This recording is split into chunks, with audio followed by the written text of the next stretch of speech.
my beautiful PU2 students. I guess you are preparing well. So in the meantime, I came here with a model paper 2. That was one of the most requested video when I posted the model paper 1. So today we will do the complete analysis of model paper 2. So please make sure you are watching till end. And if you are having any confusion in any concept, please comment me below. So before going to the main thing, I just wanted to tell that yes, Deeksha Karnataka channel again came up with your favorite ABHYAS test series for the KCET. So without further delay, if you wanna get rank within top 1000 and if you wanna get chance in the top colleges over Bangalore, please enroll yourself as soon as possible. So let's proceed for the next one. Here you can see before starting with the model paper, here comes the marks distribution. Usually these particular portion we avoid going through, but I insist go through once, it's gonna help you. Okay, so first question 1 to 5, that is a 1 marker question. Okay, so there you will get the MCQ type. 16 to 20 also 1 marker question, but that is fill in the blanks type of question. 21 to 25 you are getting the 5 question total of 2 marker. Next 26 to 34 you are having the 3 marker question.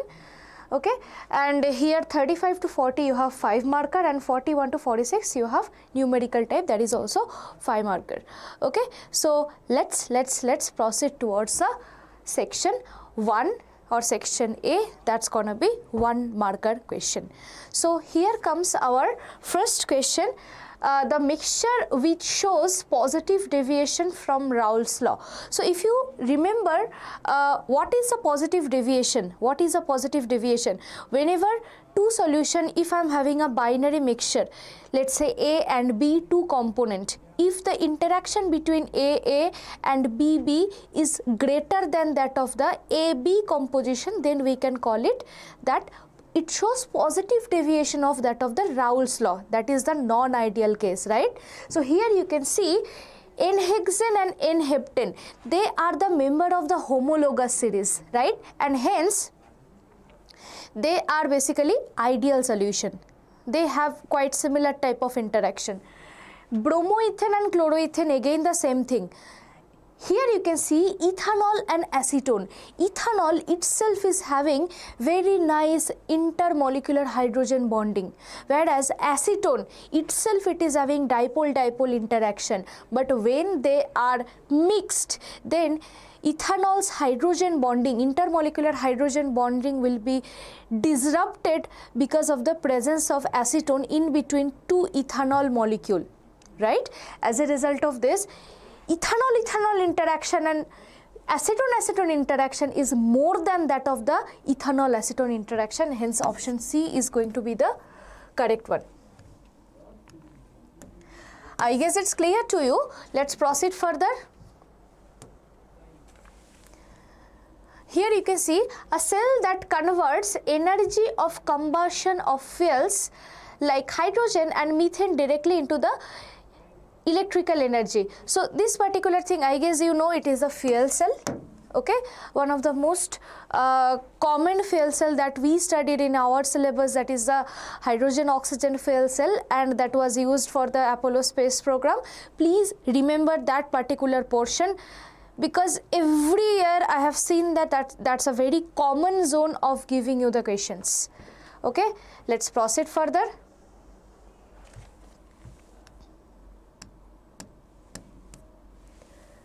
Here you can see the common name of ethane dioic acid. Okay, so basically if you are having ethane means you are having 2 carbon in your system. Okay, and dioic acid means you are having 2 carboxylic acid unit, right? 2 carboxylic acid unit, they are attached with each other. So this particular compound is nothing but the oxalic acid. Okay, let's proceed further. Here you can see the main natural source of acetic acid. This is a very common question, I guess you know, it's vinegar. Okay, let's proceed further. pK value of phenol, orthocresol and orthonitrophenol are given 10, 10.2 and 7.2 respectively. So the correct order. So basically pKa, if it decreases, acidic strength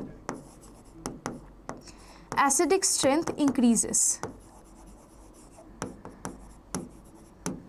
right? Because pKa means it is minus log of Ka, right? So from there I can, if I just assign them, let's say 7.2 first comes, after that it comes 7.2, after that it comes, after that it comes 10.0, after that it comes 10.2. Hence 7.2 is for the orthonitrophenol, right?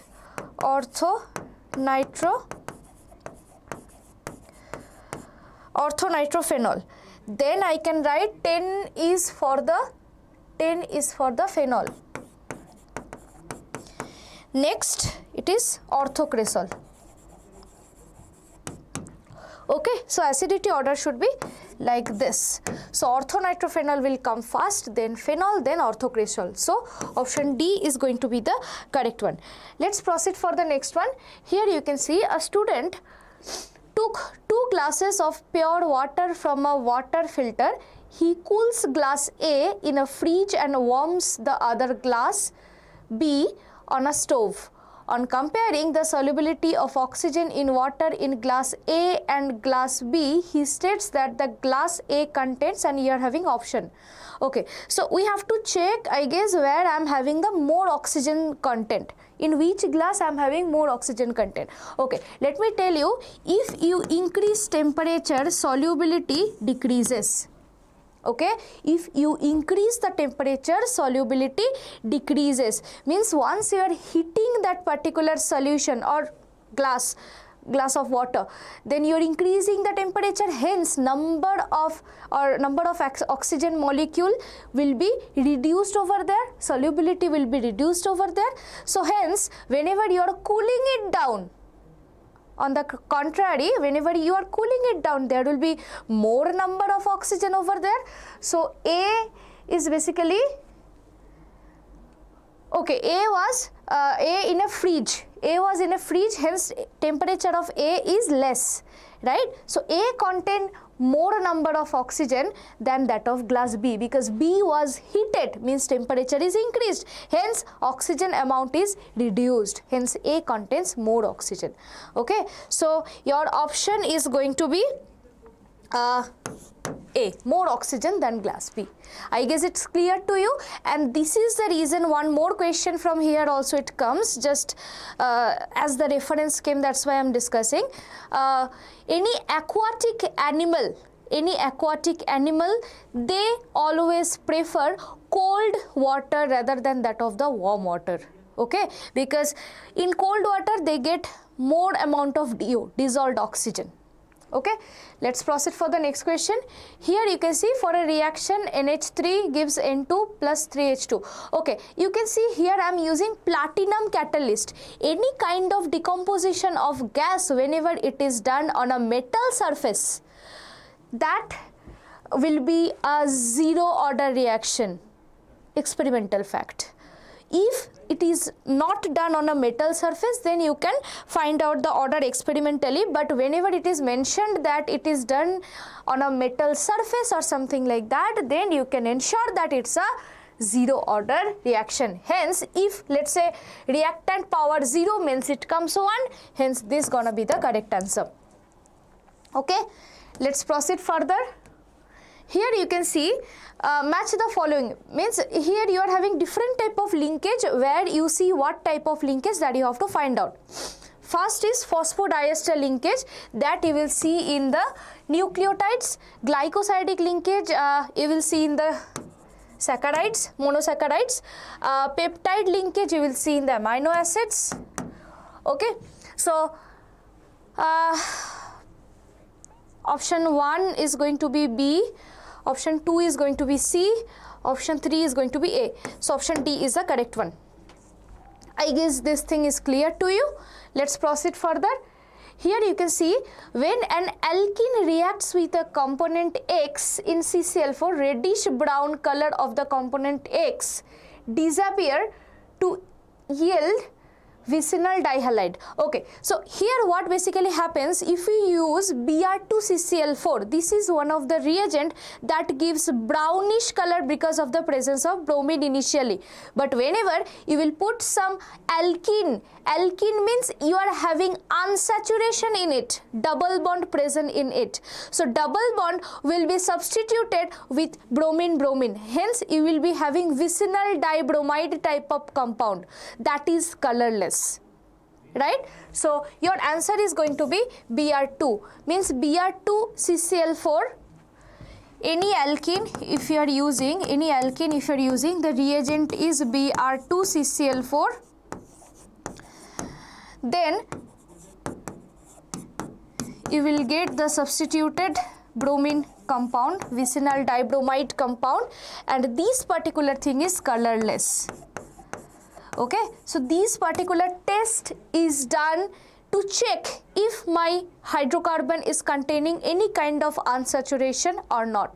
How? Because the brown color of the bromine becomes colorless whenever it gets substituted with bromine. I guess it's clear to you. Let's proceed for the next one. Here you can see potassium permanganate is a powerful oxidant. That's definitely true. Next, KMnO4 oxidizes I- to IO3- in acidic solution. That's not gonna be true because in presence of acid, KMnO4 oxidizes I- to I2, iodine gas, not IO3-. Hence, option A is definitely the correct one, but option 2 is not the correct one. So your answer is going to be D. Statement 1 is correct, but statement 2 is incorrect. I guess it's clear to you. Let's proceed for the next one. Here you can see, consider the given reaction, that is RCONH2 Br2 plus NaOH gives RNH2 plus Na2CO3 plus NaBrH2. Please guess which reaction is this? It's a very famous name reaction, that is Hofmann-Bromamide degradation, right? Hofmann-Bromamide degradation, this reaction. So here what happens, this particular reaction has some identical feature.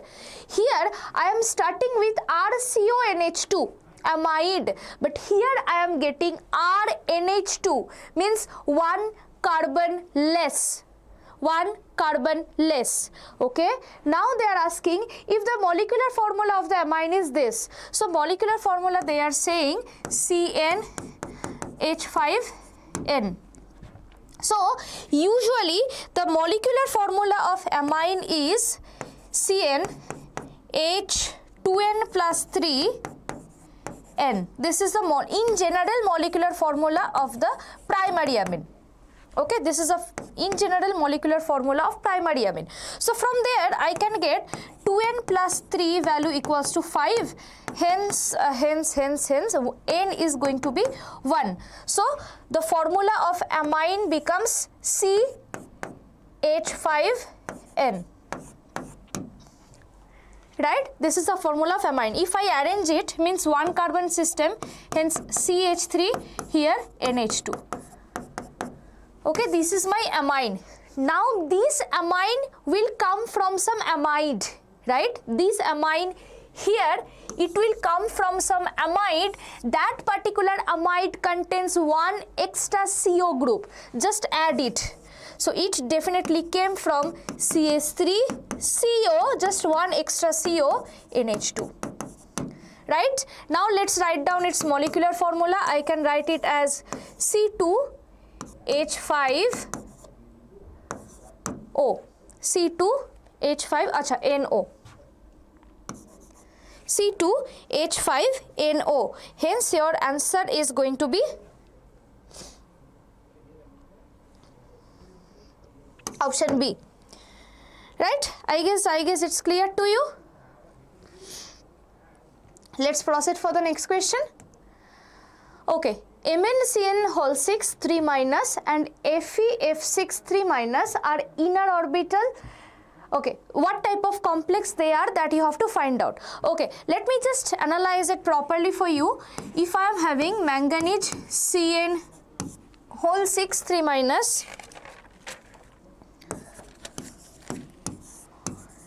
here the oxidation state of manganese is 3 plus. 3 plus oxidation state means it is a 3D4 system, right?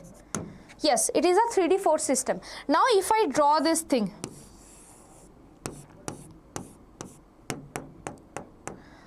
this is my, let's say, 3D, this is my, let's say, 4S, this is my, let's say, 4P, this is my 4S, this is my 4P. In presence of cyanide, being a strong field ligand, it will do some force pairing of the electron against the Hund's rule. Okay, if I draw the normal 3D4, it will look something like this, but in presence of cyanide, this one electron will pair up here. This is against the Hund's rule. This is only because of the ligand field. It will just insist this electron to force pair. Okay, as a result of this, you can see my configuration now becomes something like this. It becomes like this. Now it forms hybridization, this 2D, 1S and this 3P. So D2SP3. Right? Now you can see these d orbitals are taken from n-1th cell, means inner d cell. It's not 4D. 4 is the outermost cell, right? 4 is the outermost cell. So 4D is also there. Whenever 4D means nth d will take part, you can call it as a outer orbital complex. But actually here n-1d means inner d orbital is taking part while forming the complex. Hence, you can call it as inert orbital complex. Let's look forward to Fe(F6) 3 minus, right? So for this case, I am having Fe3 plus, definitely Fe3 plus oxidation state means I am having D5 system. Okay, let me draw the same for you. Okay, fluorine is not a strong field ligand, it's a weak field ligand, so it will not force the electron to pair against the Hund rule.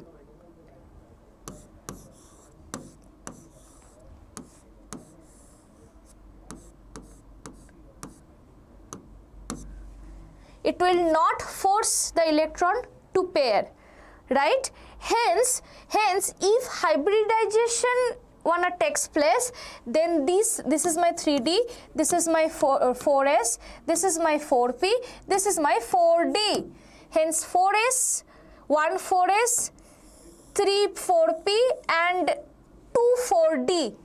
sp3d2 hybridization is formed. Here you can see this d2 is coming from 4d, that is the nth d orbital, right? And here this d2 came from 3d, that is n-1d orbital, right? So that's the reason this is called outer orbital complex, right? So your answer is going to be option A. I guess it's clear to you. Let's proceed for the next one. Here you can see triiodomethane was used earlier as an antiseptic. The antiseptic properties are due to what? Okay, so this is because of the liberation of iodine. Why? Because this triiodomethane, whenever it comes in contact with any organic thing like any kind of wound, any kind of injury, skin, okay, it liberates iodine. Okay, and this iodine has that antiseptic property. So that's the reason it is used, just because of the liberation of iodine. let's proceed further. Here you can see electronic configuration of a transition metal X is 3+. So whenever the X 3+, I am having the electronic configuration as D5. Okay, 3D5. Okay, 3D5. What is the atomic number? Okay, so here I am having 3D5. If I take the normal metal, then it must be 3D6 4s2, 3D6 4s2 along with argon. Definitely argon is there. So if you count the overall electron for this system, it will come as 26 electron. Okay, so hence the number will be 26, atomic number. I guess it's clear to you. Let's proceed further. Acetylation of salicylic acid produces a compound which has anti-inflammatory and antipyretic property. Okay, so what is a compound? So here basically what happens that acetylation of salicylic acid, if you do, let me just show the reaction, very important reaction actually. So basically just for your information, I just wanted to tell this acetylation reaction of the salicylic acid, that will give you the compound that is called aspirin, the trade name of that particular molecule. And this aspirin is one of the first ever discovered antipyretic or analgesic type of medicine, okay, that we call in general painkiller. So before that, before discovering aspirin, there was no painkiller medicine. Just imagine someone, they broke their hand, or any mother is about to give delivery to their child, they did not get any kind of painkiller medicine before it was discovered. Okay, and the discovery was also in such an accidental way. If any day I get chance, definitely I will share these things with you. That really is something going to give you the goosebumps. Okay, so just remember this thing, important thing. That's why I told you salicylic acid. If I just write the formula, it is basically something like this, and here OH. Okay, so acetylation, right? So I will add ethyl acetoacetate, acetic anhydride actually, sorry. I will add acetic anhydride, okay, and it will undergo acetylation. If you have to reflux this system, and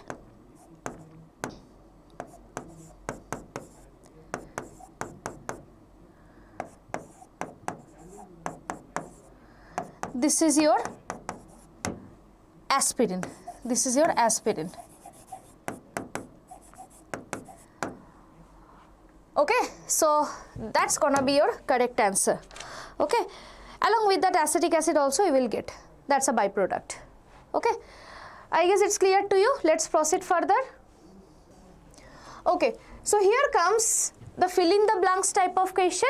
So the first one, you can see the sum of the mole fraction of all the components in a binary solution is equals to, if you have guessed it, definitely it's correct. That is basically the 1, right? Because you know, if I am having the binary solution of like A and B, if the mole fraction is coming as XA and XB, if you add them, then definitely you will get 1. Even not it is true for the binary solution, even you are having the different mixtures A, B, C, D up to I, then all the mole fraction up to ith component, if you add them, the summation will give you 1. Okay, next is the Gabriel synthesis is used for the preparation of, it is for the primary amine. Okay, so yes, this, so you are having 1 degree amine. I'm just writing primary like that. Okay, water soluble component in starch, that's gonna be the amylose. Okay, the oxidation state of nickel with this compound. Okay, carbonyl is a like it has no charge, it is a neutral ligand, right? So hence nickel is also going to be 0 here, right? Now 2,4,6 trinitrophenol, this is basically picric acid. I guess it's clear to you. Let's proceed further. Here I am with section B. I am going to start section B with 2 marker questions. So here you can see the first question, write any 2 differences between the order and molecularity. So it's a highly demanding question, and it's a very popular target zone for the board people. Okay, so easy question, direct marks you can get. That one is experimental, means order is experimental and molecularity is a theoretical value. And that another thing you can mention, like order can be 0, fractional, negative, whatever, but molecularity, it's definitely a whole number integer. So these 2 you can mention, but here I have mentioned many, at least 4 I gave here. So you can just go through once, I guess it will be clear to you. I guess it's fine. Let's proceed further. Here you can see, explain the Swartz reaction with an example. So that's also, it's a fluorination reaction.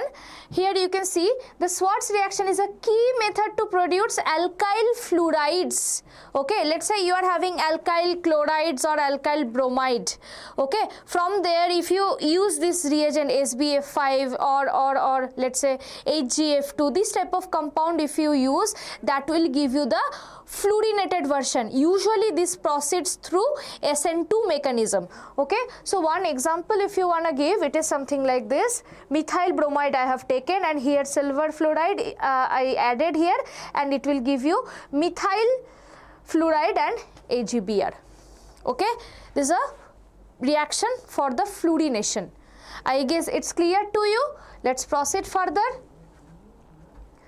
Here you can see, give an example of the following. First one is essential amino acid, next is fibrous amino acids. Essential amino acid you can see, first one is leucine, lysine, tryptophan, valine. This type of example you can take. And fibrous protein, it's definitely our hair, that is the keratin, or you can say collagen. I guess it's clear. Next, let's proceed. Separation of lanthanoids is difficult from their natural occurrence. You have to give the reason. So basically what happens, because of the lanthanide contraction,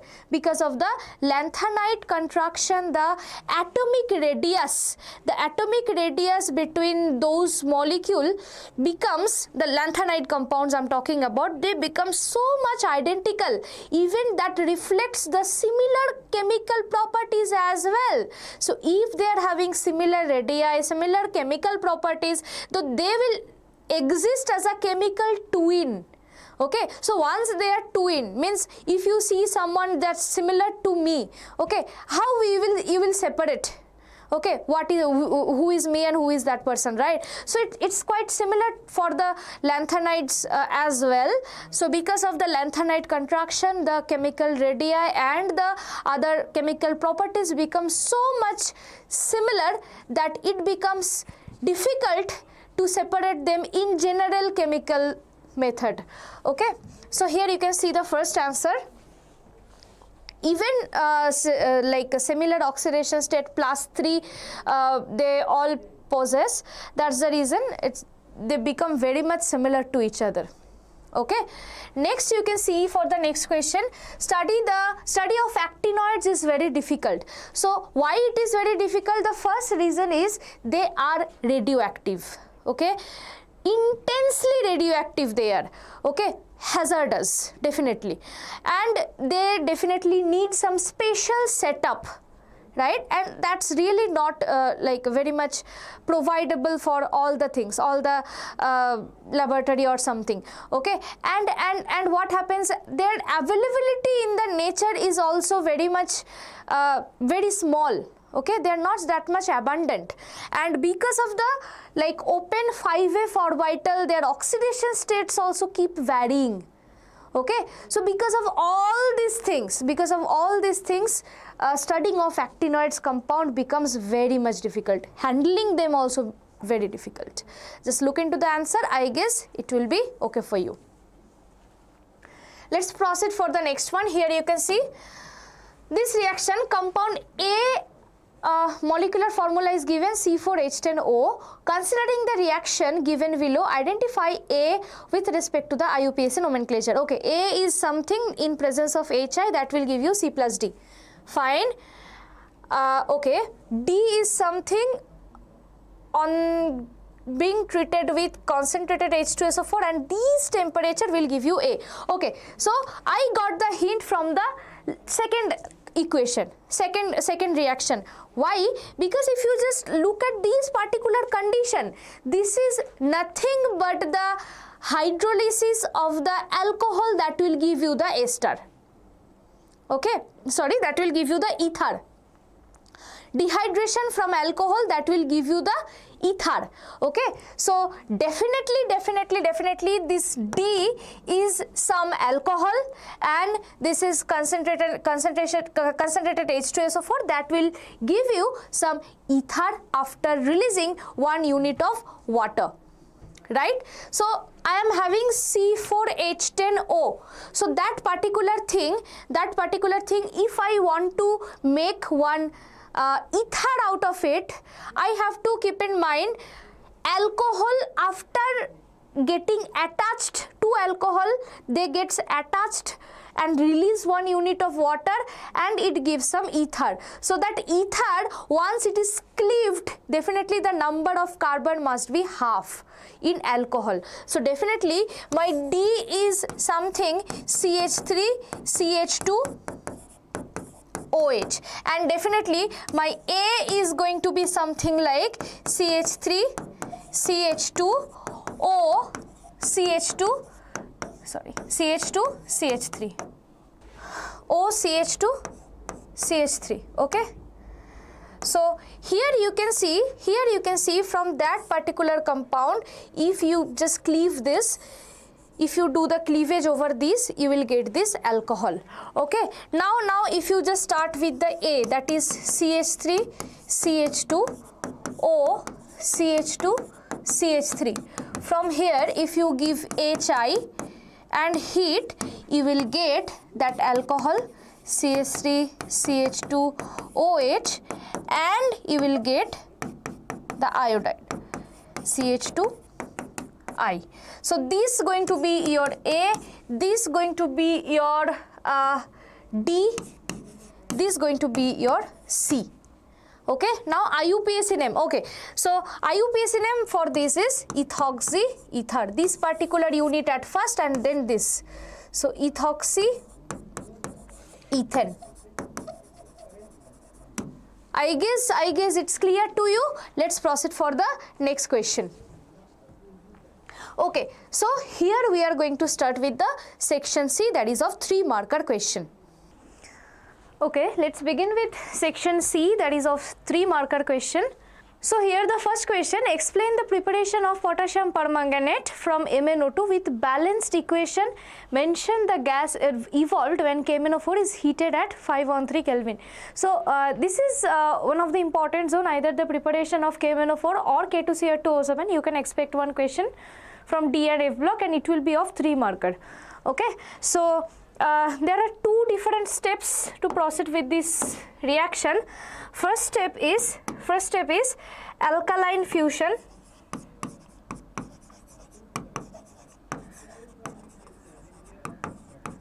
Here what actually happens, here we are having MnO2 and we use KOH and we heat this thing in presence of oxygen. As a result of this, we get K2MnO4 plus H2O. Okay, let's balance this.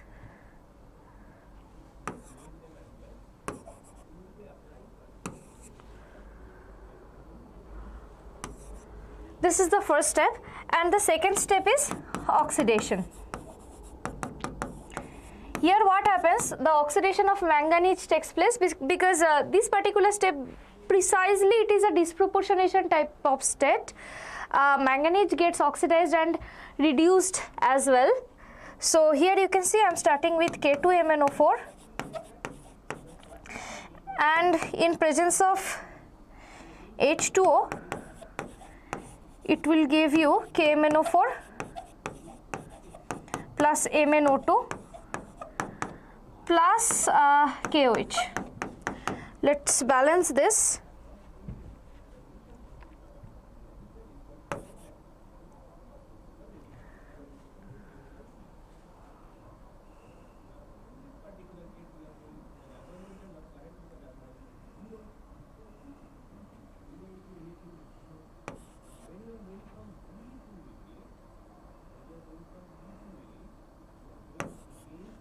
Okay, this must be 2.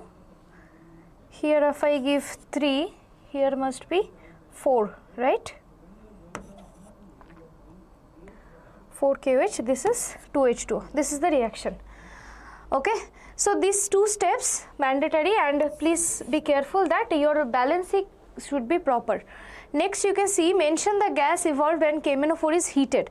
So basically when KMnO4 is heated in 513 Kelvin temperature, then it forms K2MnO4 plus MnO2 plus oxygen. So the gas that is evolved, that is oxygen here. Okay, I guess it's clear to you. Let's proceed for the next question.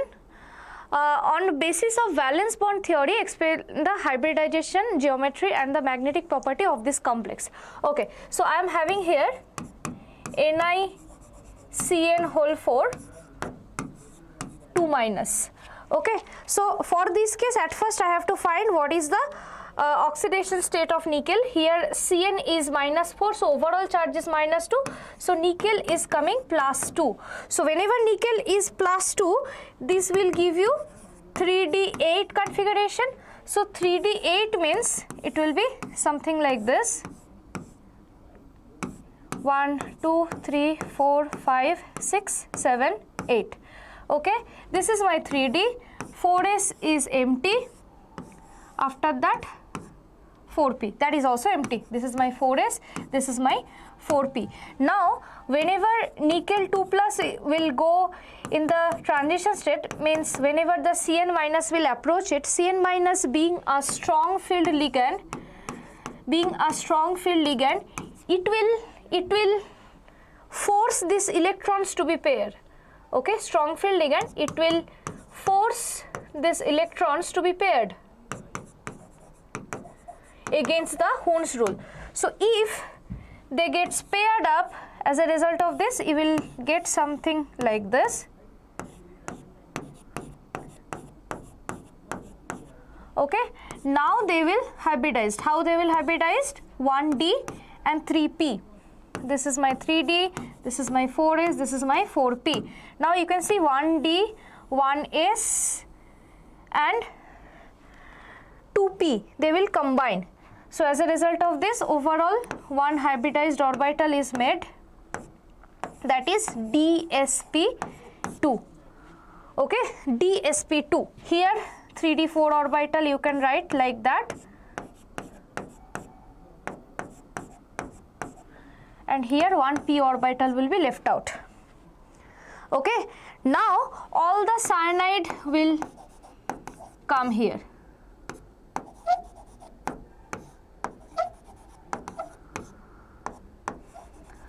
Okay, as you can see, the geometry is dsp2, so I can write it is of square planar geometry. Okay, and as you can see, there is no unpaired electron, right? There is no unpaired electron. Hence, you can say it is a diamagnetic in nature. Diamagnetic in nature. Okay, so your first point to explain how dsp2 is coming, then you can explain from, as it is a dsp2 hybridization, from the square planar it is coming the geometry. As you can see, there is no unpaired electron, you will get the diamagnetic complex. I guess it's clear to you. So let's proceed further. Write the geometric isomers of the complex P2 PtCl2En whole 2 plus 2. Okay, so this particular compound, it is something like, you can write MX2. Ethylene diamine is a bidentate ligand. So this type of compound, right? So it will explain, it will actually exhibit in cis-trans isomerism. Okay, so if I write the trans structure, it will be something like this. You can see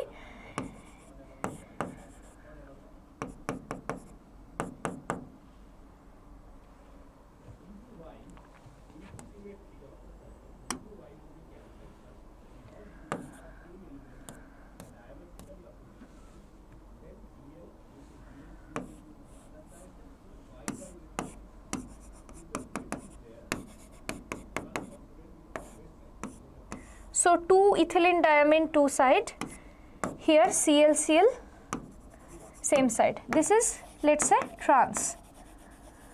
Okay, now if I draw the cis geometry,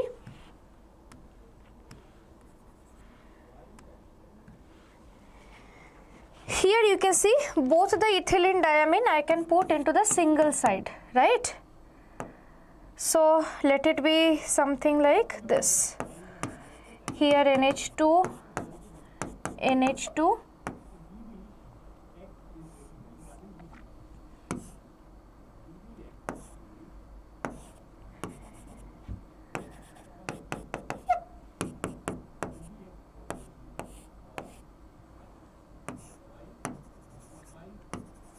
okay. So this is the structure.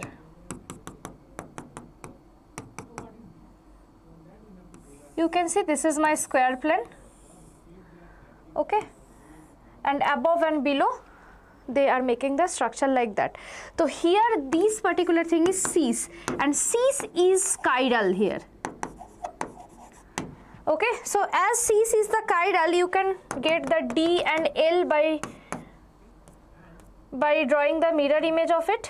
So let it be the mirror plane. So I am just trying to draw the mirror image of this thing. Okay, so in the center PT, here I am having NH2, just draw the mirror image.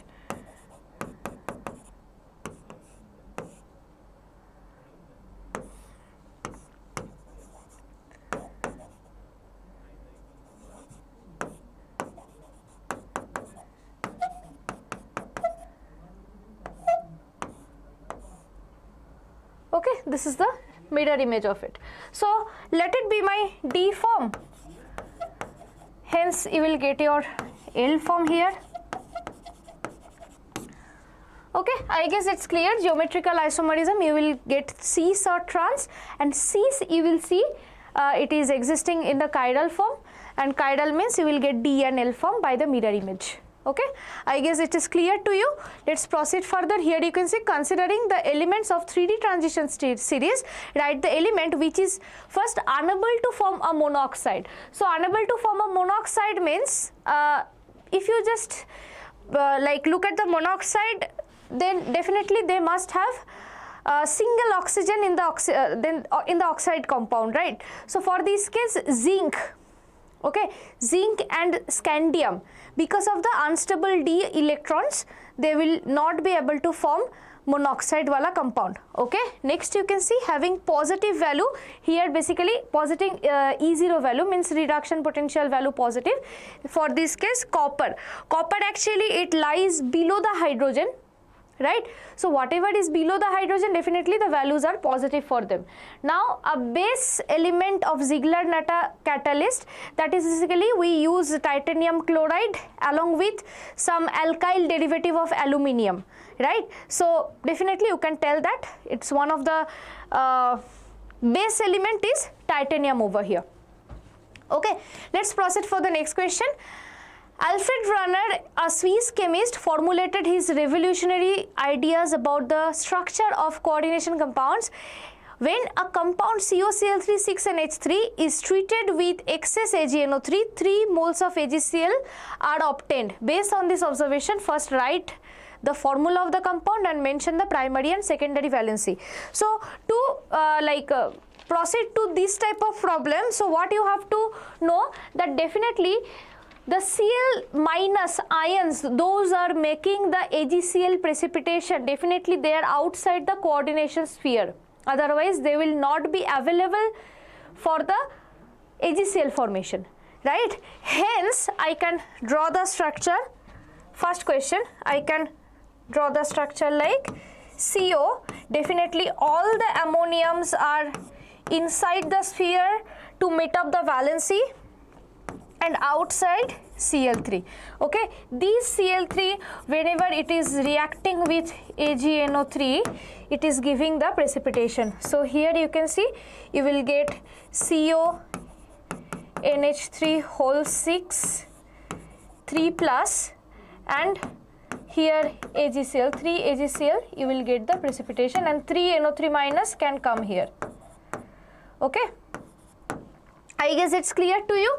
Next you can see mention the primary and secondary valency. Primary valency means the valency that is satisfied by the ions, that is ionizable. Okay, so here you can see 3 ions, 3 Cl minus are there. From there I can write plus 3 for cobalt. Okay, plus 3 is the primary valency. Okay, that is satisfied by the Cl, 3 Cl. Okay, and secondary valency is nothing but the coordination number. Coordination number means inside the sphere how many ligands are attached with it. So I can say that secondary valency is satisfied by 6 ammonia. So 6 is the secondary valency. I guess it's clear to you. Let's proceed further. Here you can see what are the electrochemical cells. Name 2 type of electrochemical cell. Okay, so electrochemical cells basically it converts chemical energy to electrical energy or electrical energy to chemical energy through redox reaction. Okay, there are 2 types of cell, galvanic cell and electrolytic cell. Galvanic cell, you know, I guess the Daniell cells basically. So here what happens, chemical energy gets converted to electrical energy such as battery, and electrolytic cell is first electricity you have to give and then that electrical energy will be converted to chemical energy. So definitely it's gonna be a non-spontaneous one. Okay, so any kind of electroplating, galvanization, this type of thing, we use the electrolytic cell. I guess it's clear to you. Let's proceed for the next one. Write the 3 reasons to justify that osmotic pressure methods has advantage over other colligative methods for the measurement of the molar mass of the molecules.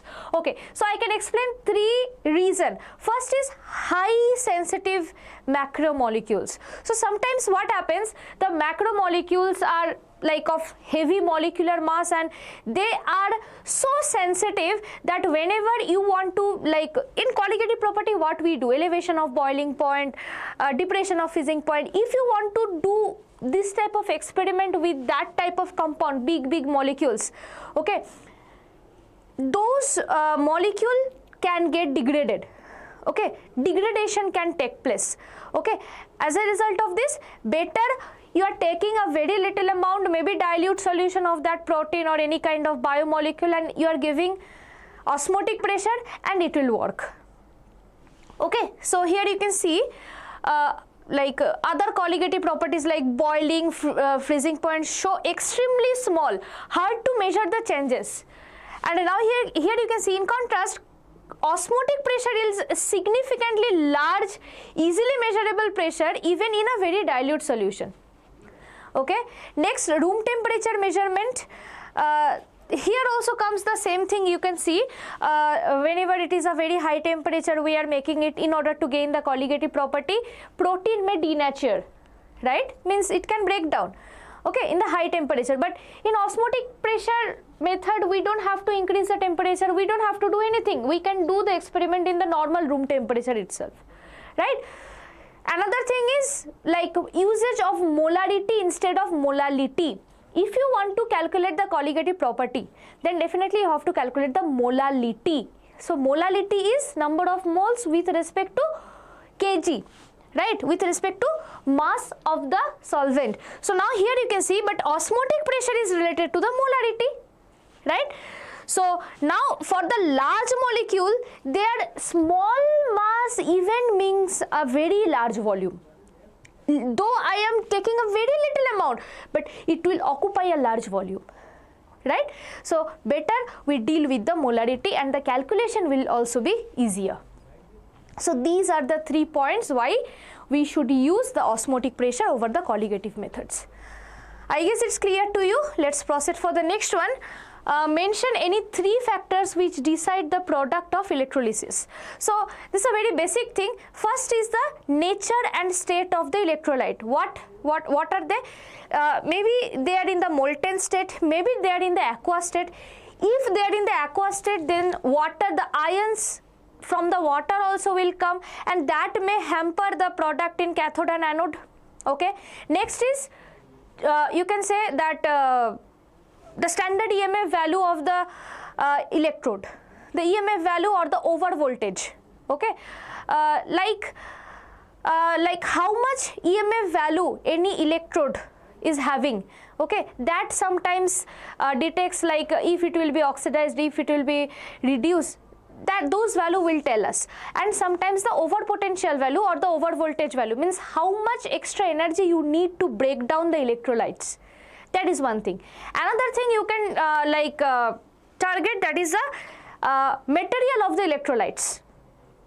Okay, so here material of the electrolytes, like if you are using any kind of metal like platinum or gold, okay, they work as an inert electrolyte. They will not directly take part in the redox reaction. Instead you are using copper, zinc, okay, they will take part in the redox reaction. They from that particular rod the solution will get dissolved, right? They will get dissolved in the solution itself. So they directly take part. So what material you are choosing as an electrode, that also matters here. Okay, I guess it's clear to you. Let's proceed further. What is meant by chemical kinetics, and give any two importance of this thing. Okay, so chemical kinetics is basically, it's a branch of definitely physical chemistry in which we study the rate of the reaction, how fast the reaction can take place, or different factors that may affect its rate, right, and how you can optimize this rate for the industrial purpose, for the commercialization of any reaction, right. And definitely in some biological processes like enzyme kinetics, okay, those cases also you can use the chemical kinetics. Okay, next question was any two importance. There are so many importance actually. Here I mentioned 6 importance. Any two you can choose as per your choice. Like determines the rate of reaction, means how fast or how slowly the reaction will take place. Next is the reaction mechanism, like step by step elementary reaction sequence we can get out of it. Next you can see that rate determining step. Okay, the slowest step is a rate determining step, right? So we can get the idea of it from the chemical kinetics. So another most important is the guides of usage of catalyst. Okay, so in like how any catalyst can affect the rate of reaction, that knowledge we can get out of the chemical kinetics chapter. I guess it's clear to you. Any two you can choose out of it. Okay, let's proceed further. Okay, so here we are proceeding towards the section D. So the first question you can see, give the difference between the SN1, SN2 mechanism with respect to some different parameter they gave. First is order, second is configuration of the product, next is order of reactivity of alkyl halide. Okay, first you can see, if you just look for the order, it's a SN1 is a unimolecular or first order reaction, and SN2 is the second order kinetics. It follows second order kinetics, right? Next configuration, if you just look at SN1 will give you the racemization, right? Means the mixture of inversion and retention configuration, right? But in case of SN2 you will see the inversion of configuration only. Whatever, let's say you are starting with R, you will end up with S, right? Inversion of configuration you will see. Next is order of reactivity. So order of reactivity here matters because SN1 reaction proceeds through carbocation intermediate. So more the carbocation stable, more it will be faster. So which carbocation is stable? 3 degree. So definitely the order is going to be 3 degree, then 2 degree, then 1 degree, then methyl carbocation. And for SN2 reaction it's exactly opposite. Why?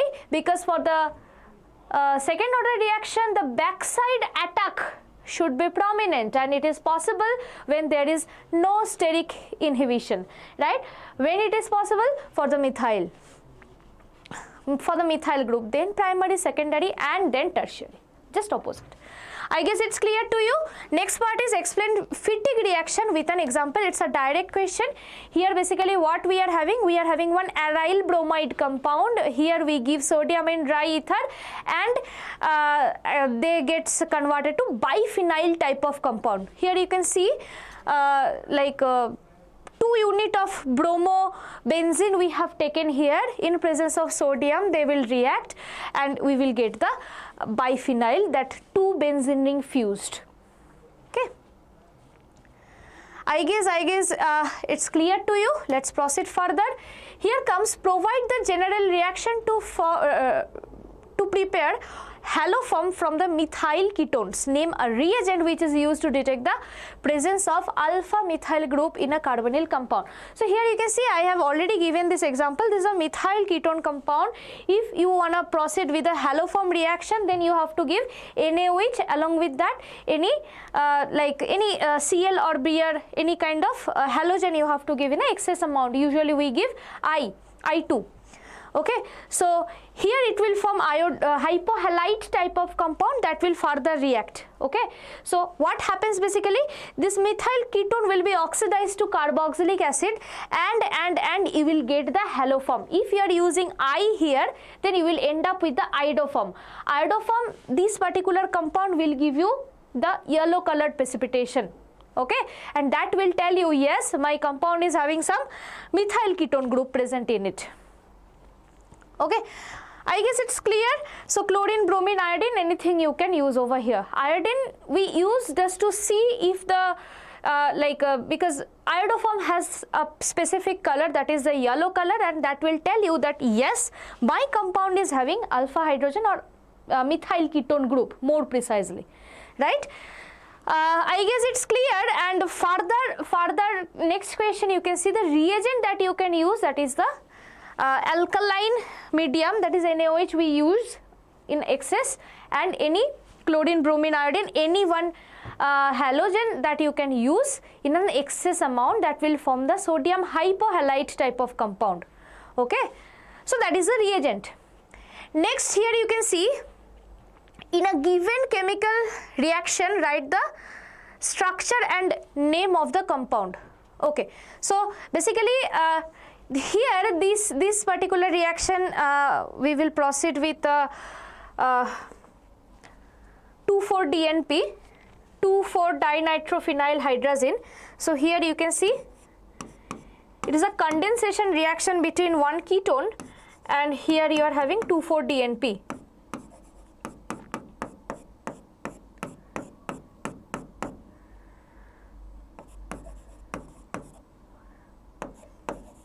So this is the compound. So from here, as you can see, 1 unit of water will be released and you will get this compound, and here for this particular compound formation you will get that orange colored precipitation. This particular compound will give the orange precipitation, and the name of this compound is 2,4-dinitrophenyl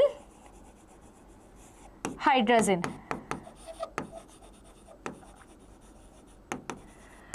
I guess it's clear to you. Let's proceed for the next one.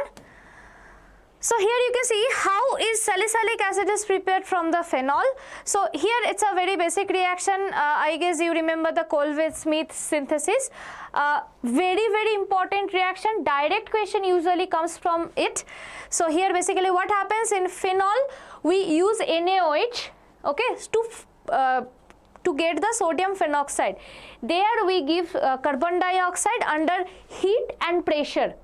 Okay, so as a result of this, carboxylation takes place and you get one carboxylic acid unit in the ortho position of the phenol. Okay, that is orthohydroxybenzoic acid or salicylic acid. Okay. Next you can see alcohols are comparatively more soluble in water than hydrocarbons of comparable molecular mass. Give reason. So here the reason comes, that is a like dissolves like concept. So whenever you are using alcohol is a polar molecule and or water is also a polar molecule. So polar molecule, they are nicely soluble, and beside that other interaction like hydrogen bonding tendency is also there among alcohol and water, that makes it even better soluble in water. But if you just take the hydrocarbon is non-polar, right, and it has hydrophobicity as a result of it, right. That as a result, you know, oil floats on the water. This is the reason behind it. Oil is non-polar, water is polar, they are not miscible at all. So similarly, hydrocarbon being non-polar, water being polar, they will not be miscible. The same reason is given here. Just go through once, I guess it will be clear. Let's proceed further. Here you can see what are the reducing sugars write the Howard structure of the lactose. Please be assured that from the biomolecules chapter itself you can expect one question that is either reducing sugar or non-reducing sugar definition, and any one Howard structure, okay, that you have to draw. Okay, so here you can see they are asking for the lactose. So first let's discuss about the reducing sugar. So reducing sugar means in the carbohydrate itself open chain form you have one aldehydic or ketone unit. Okay, in carbohydrate what we are having usually the aldehydic unit, right, in the open chain form, that is eligible to reduce the Tollens or Benedict's reagent, right, that is a capacity, that is a reducing agent, right, by donating one electron. So as a result of this we call them reducing sugar. Okay, so now you can see this is the Howard projection for the lactose. Here you can see beta D galactose and beta D glucose, they are connected with 1,4 glycosidic linkage. Okay, 1,4 glycosidic linkage in between beta D galactose and beta D glucose. This is the Howard projection. Next you can see next question, hormones are needed in adequate quantities in our body, give reason.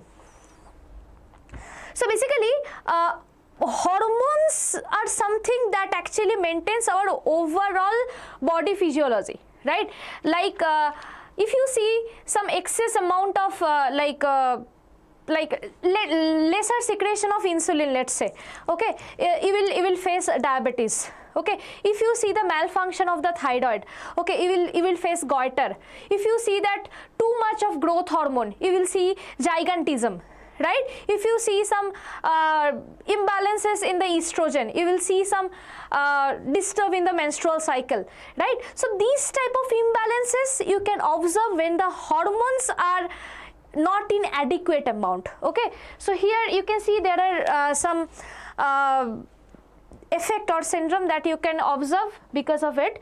I already explained a little, sometimes mood swing, fatigue, okay, this type of things you can explain. Okay, I guess it's clear to you. Next question, let's proceed. What is the backbone of DNA? The backbone of DNA is mainly made up of nucleotides. Okay, alternating like nucleotides, they are connected with the phosphodiester linkage, right? That is the main backbone of the DNA. I guess it's clear. Let's proceed for the next one. Okay. So here one scheme is given, you have to identify compound A, B and C in the above reaction and name the reaction for the conversion of B to C. Okay, just by looking at the reagent you can tell that it's a HBZ reaction, means Hell-Volhard-Zelensky, right, Hell-Volhard-Zelensky reaction, and compound C is more acidic than that of B. Okay, one by one let's sort it out. So if I want to proceed with Hell-Volhard-Zelensky reaction, then definitely I must have one carboxylic acid unit, and that carboxylic acid, that carbonyl carbon has alpha carbon where the chlorine will be substituted, right. So definitely my molecule will be something like this, the C if I want to draw, and here must be some chlorine unit here. This is the main functionality, right.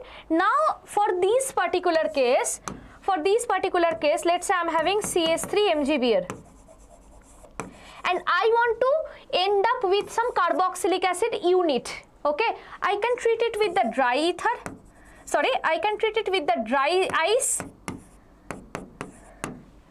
Okay, because starting from here I have to end up with carboxylic acid unit, right. So I can treat this with carbon dioxide or dry ice so that I can end up with carboxylic acid. So if I do this, my second product will be something like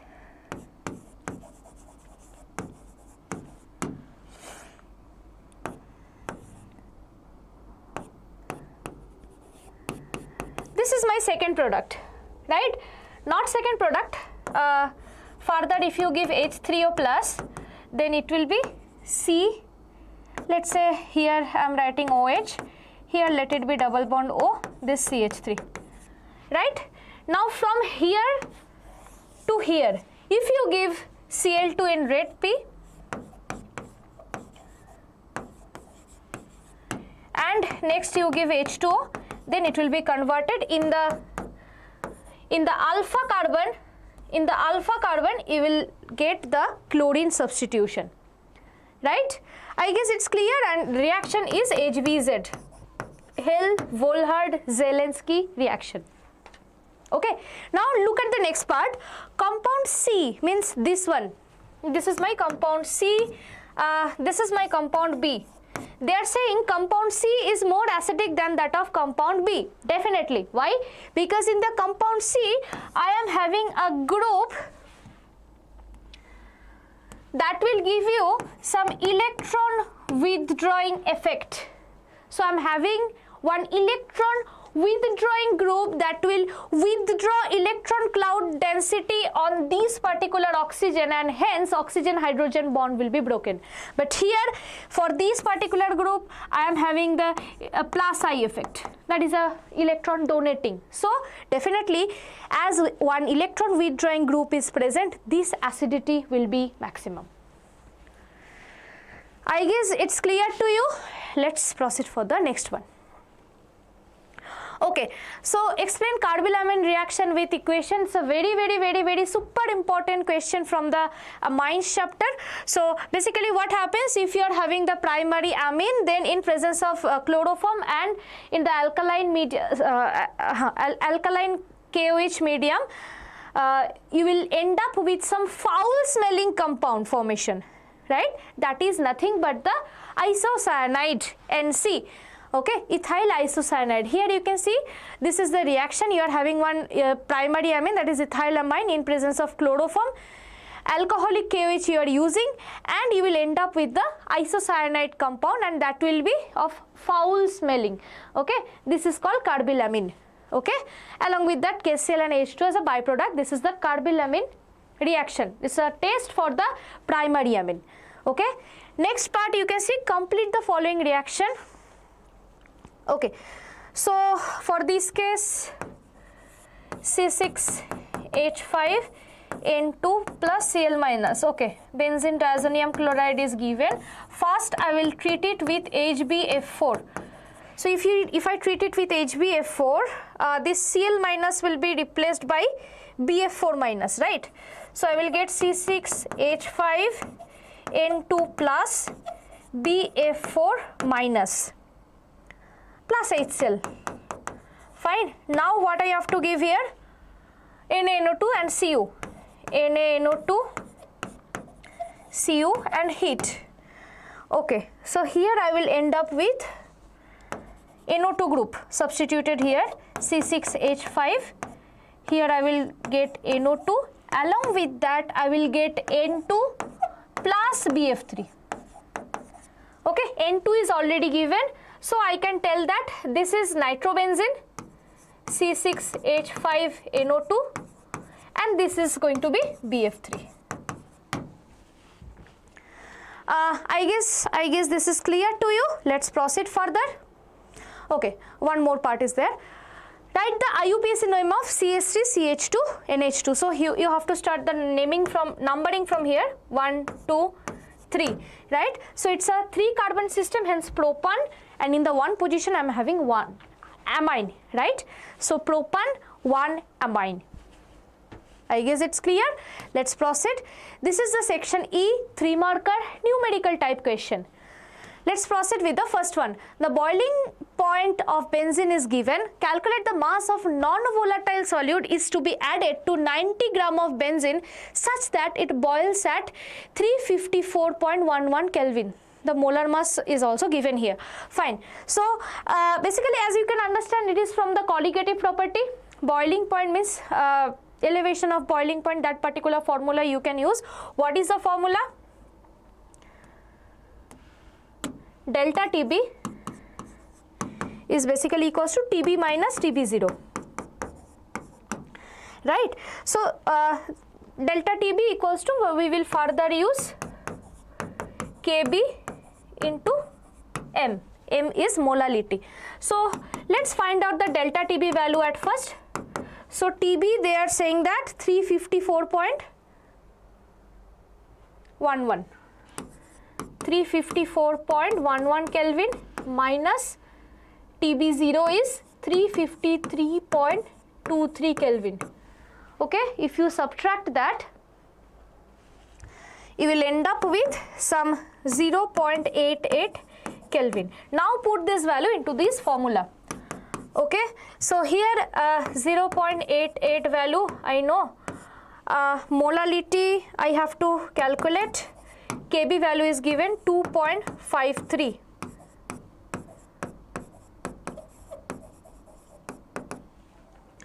So if you calculate this, your molality will come something 0.3478 mole per kg. Okay, that's going to be your answer for this question. Okay, I guess it's clear. It's a easy question, direct question. Okay. Okay, let's proceed for the next question. Here you can see, calculate the mass of a non-volatile solute which should be dissolved in 114 gram of octane to reduce its vapor pressure to 80%. Okay, so here we are going to use the formula of RLVP, that is relative lowering of vapor pressure, that is PA0 minus PA divided by PA0 equals to XB. Okay, mole fraction of the solute. Fine. So here they are saying that PA equals to 80% of PA0. From here I can write 0.8 of PA0. Right? Let's put these things here. From here I can get XB equals to PA0 minus 0.8 of PA0 divided by PA0. So if you take PA0 common and 1 minus 0.8, PA0 will be cancelled out and here you will get 0.2. Okay, now we can put it like that, XP equals to NB divided by NB plus NA. Okay, so NA if you calculate, NA is going to be something like given weight by molecular weight. So molecular weight of this particular thing is also going to be 114, so it's going to be 1 mole, right? So let's put the value here. This is going to be 0.2, NB we have to calculate, this is 1 plus NB. From here 0.20 into 1 plus NB equals to NB. From here, if you just keep simplifying it, 0.20 plus 0.20 of NB equals to NB. All the NB terms take similar side and minus. So if you minus 0.80 of NB, so 0.20 equals to 0.8 of NB.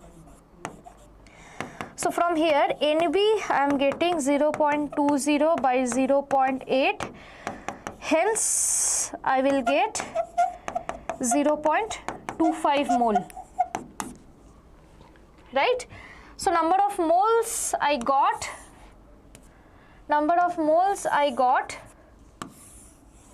now what I can do, I can find out the weight, right? How I should find out? So let's say weight of B, number of moles I got 0.25, number of moles into molecular weight, that is 40 gram. Hence 40 into 0.25, it is 10 gram. So that's going to be the answer. I guess it's clear to you. First just calculate this thing. First calculate this thing, this is the step 1. Then put the value from here to here, this is your step 2. Next, from here calculate the number of moles of the solute, this is your step 3, and this is your step 4. Okay, from the number of moles calculate the weight. I guess it's clear to you. Let's proceed further. Okay, so calculate the EMF of the cell for a given reaction Okay, so let's calculate. So you know what is a Nernst equation? E cell equals to E0 cell minus 0.0592 divided by n of log product by reactant, hence it should be Mg2 plus divided by Cu2 plus, right? The metals we should not write because the concentration of the pure metal is going to be 1. E0 cell value we have to calculate. So E0 cell is definitely cathode, E of cathode minus anode, E of cathode minus E of anode. Okay, so who will go to the cathode here? See, check in the cathode usually the reduction takes place, right? Because I told you to remember like anox and red cat, means in anode oxidation takes place, in cathode reduction takes place. So check which compound is getting reduced here. Here Cu2 plus is getting reduced. So the value for the Cu2 plus should be taking this side, right? So this value you can see plus 0.34 I am taking here, minus of 2.37, minus of 2.37 volt. If you calculate this, your answer should be 2.17 volt. Okay, let's put the value here. 2.17 minus 0.059. Here number of electron transfer is definitely 2 electron into log. Let's put the value of the concentration, that is 0.001 divided by 0.0001. Okay, let's simplify. 2.17 minus 0.059 divided by 2, that's gonna be log 10, right? So now if you just entirely calculate it, 2.17, this log 10 value comes as 1, and from here you will get 0.0296. Yes. So now from here if you just simplify, your answer will get 2.68 volt. That's going to be your answer. I guess it's clear to you. Let's proceed for the next one. Okay, the rate of the reaction is quadruples when the temperature changes from this to that. Okay, calculate the energy of activation. So that particular case we are going to take the help of the Arrhenius equation. Okay, so here what they are saying, first let's write the equation itself. Log K2 by K1 equals to EA by 2.303 R, here 1 by T1 minus 1 by T2. Fine. So now they are saying that it is quadruple, this rate is quadruple, right? So as a result of this they are saying K2 is basically 4 times of K1. Let's put it here. So log 4K1 divided by K1, K1 will be cancelled out from here. Here EA I have to find out activation energy, 2.303 into 8.314 is the value of R. And here let's put the temperature, 1 by 293 minus 1 by 313. Okay, so here I am getting log 2 square, and here I am getting 2.303 into 8.314. Here I am getting 293 into 313. Above if I minus 313 minus 293, it will be 20. Okay, so 2 into log 2, 2 into log 2, log 2 value is 0.301, right? Into just multiply this entire thing, 2.303 into 8.314 divided by, okay, again you have to multiply this, 293 into 313. Entire thing divided by 20 if you do, that is your EA. So your energy of activation, if you calculate the entire thing, that's going to be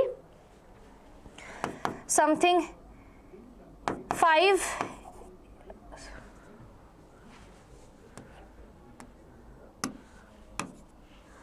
that's going to be something 528 2.85 kilojoule per mole. Okay, so you can just simply calculate this using your calculator and you can just convert the answer to kilojoule, you will get it. I guess it's clear to you, direct question. Let's proceed with the next one. Here you can see the C14 content of an ancient piece of wood was found to have 3/10 of that of living tree. Calculate the age of the piece of wood. Okay, any kind of radioactive decay, it follows the first order kinetics, right? So the equation is something like T equals to 2.303. Here I use decay constant, right? Not rate constant. Rate constant definitely we name it as decay constant, right? Log N0 by Nt. Okay, so at first let's calculate lambda value from the T half, because half-life is given here. Here you can see, so that is 0.693 divided by 5730. That we will calculate later. Okay, so that's going to be years inverse, right? Okay, now let's put the value here. So here one more thing that I have to do. They are saying Nt is basically 3/10 time of N0. So from here I can find out the ratio of N0 by Nt. That's going to be 10 by 3, right? That also we can put into the first this equation. So T equals to 2.303 divided by 0.693 divided by 5730 of log, here I am having 10 by 3. Let's just a little simplification. 2.303 into 5730 divided by 0.693. Here I am getting log of 10 minus log of 3.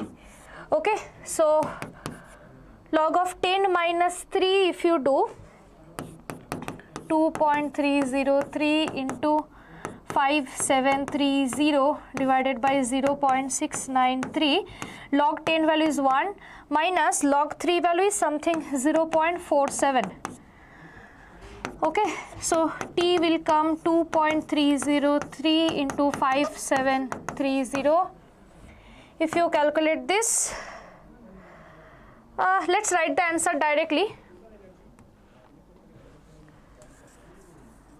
So if you just calculate this entire thing, your answer is going to be something like T equals to almost equals to 9953. That's going to be in years.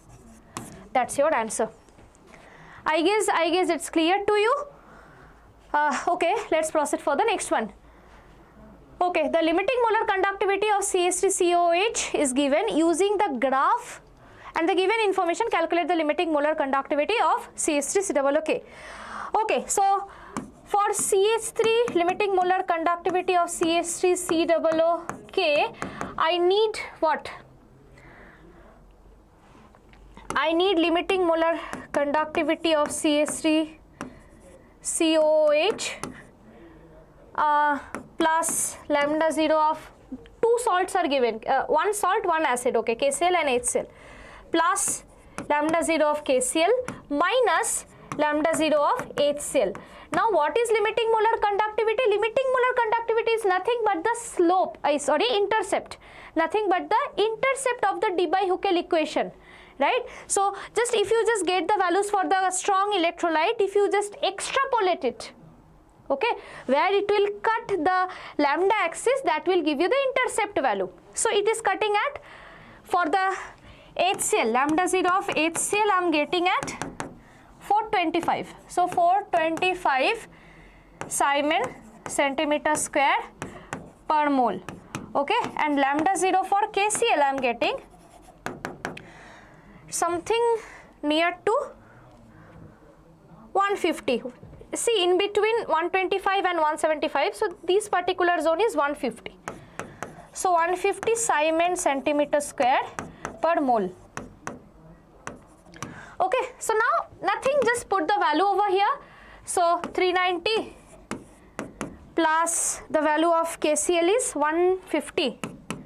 150 minus I am having 425. Okay, overall the unit is Simon centimeter square mole per mole. Okay, so if you calculate this entire thing, you will get something 115 Simon centimeter square per mole. That's gonna be your answer. Okay, I guess it's clear to you. So here it's the end of the all question of the entire model paper 2. So when you are doing the numerical problems, make sure that you are writing the proper unit, otherwise 1 mark will be cut from that. Otherwise like try to attempt maximum number of question to ensure that you are getting better marks, right?